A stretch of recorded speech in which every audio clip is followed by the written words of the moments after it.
بسم اللہ الرحمن الرحیم۔ اعوذ باللہ من الشیطان الرجیم، بسم اللہ الرحمن الرحیم، اللہم صلی علی محمد وآل محمد۔ مومنین کرام، آج ہم ذکر کریں گے کہ کسی مومن کے لیے جب وہ فوت ہو جاتا ہے، خداوند کریم اپنی امانت واپس لے لیتا ہے، تو اس کے لیے نماز وحشت قبر کیسے پڑھنی ہے۔ ایک مومن جب اس کو دفن کر کے واپس آیا جاتا ہے تو اسی رات نماز وحشت قبر پڑھنی ہوتی ہے۔ اس کا طریقہ اور تفصیل ہم ذکر کرنے جا رہے ہیں۔ نماز وحشت قبر ہر مومن کے لیے دفن کے بعد پہلی رات پڑھی جاتی ہے۔ ایک مومن دفن ہوا ہے، دن کو کسی ٹائم دفن ہوا ہے، صبح 9 بجے، دن کو 1 بجے، شام کو 4 بجے، مغرب کے بعد کسی بھی وقت دفن ہوا ہے تو اسی رات نماز وحشت قبر پڑھنی ہے۔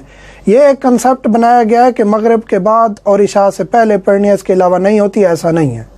آپ رات کو کسی بھی وقت دفن ہو گئے مومن، اس رات کسی بھی وقت آپ نماز وحشت قبر پڑھ سکتے ہیں۔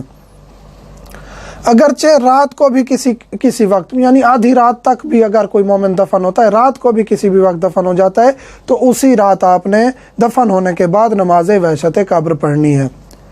چینل کو لائک کریں، سبسکرائب کریں، چینل کو رنگ نوٹیفیکیشن کا ضرور بٹن دبائیں تاکہ ہم جو ہیلپفل کانٹینٹ بناتے ہیں وہ آپ تک پہنچتا رہے، اور اگر کوئی بات سمجھ نہیں آتی ویڈیو میں کامنٹس کریں، شیئر کریں ویڈیو کو۔ اور یہ معصومین کا فرمان بھی موجود ہے کہ صدقہ دیں، مومن کے دفن ہونے کے بعد اس کے لیے سب سے بہترین جو ہے وہ کار خیر ہوگا، اور اس کی جو عذاب قبر ہے یا اس کے فشار قبر میں آسانی ہوگی، نرمی ہوگی، تو اس صورت میں صدقہ دینا چاہیے، اور اس کے بعد یہ ہے نماز وحشت قبر پڑھنی چاہیے۔ 2 رکعت نماز پڑھنی ہے، 2 رکعت نماز پڑھنی ہے، 2 طریقے ہیں، لیکن یہ مشہور ترین طریقہ ہے جو میں ذکر کرنے جا رہا ہوں روایات معصومین سے۔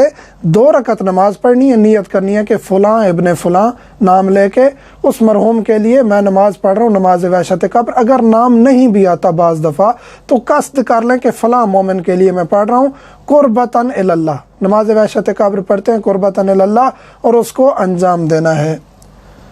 2 رکعت پڑھنی ہے، پہلی رکعت میں حمد کے بعد آیت الکرسی، اور دوسری رکعت میں حمد کے بعد 10 مرتبہ سورۃ انا انزلنا۔ اور یہ اگر کسی کو نہیں بھی آتی تو دیکھ کے بھی پڑھ سکتے ہیں، اور اگر بالکل ممکن نہیں ہے تو کوئی اور صورت بھی پڑھ سکتے ہیں۔ کوئی بھی صورت پڑھ کے آپ مرحوم کو وہ نماز ہدیہ کر سکتے ہیں نماز وحشت قبر کے طور پر۔ ویسے مومنین کے لیے سوال ہوتا ہے کہ ویسے مومنین کے لیے کوئی اس دن فوت نہیں ہوا، ویسے میں نماز وحشت قبر پڑھنا چاہتا ہوں، تو بالکل پڑھ سکتے ہیں، 1 سے زیادہ مومنین کے لیے بھی پڑھ سکتے ہیں۔ 2 رکعت نماز پڑھیں، نارمل صبح کی نماز کی طرح پڑھ لیں، اور وہ مومنین کی ارواح کے لیے ہدیہ کر دیں، تو ایسا بھی کیا جا سکتا ہے۔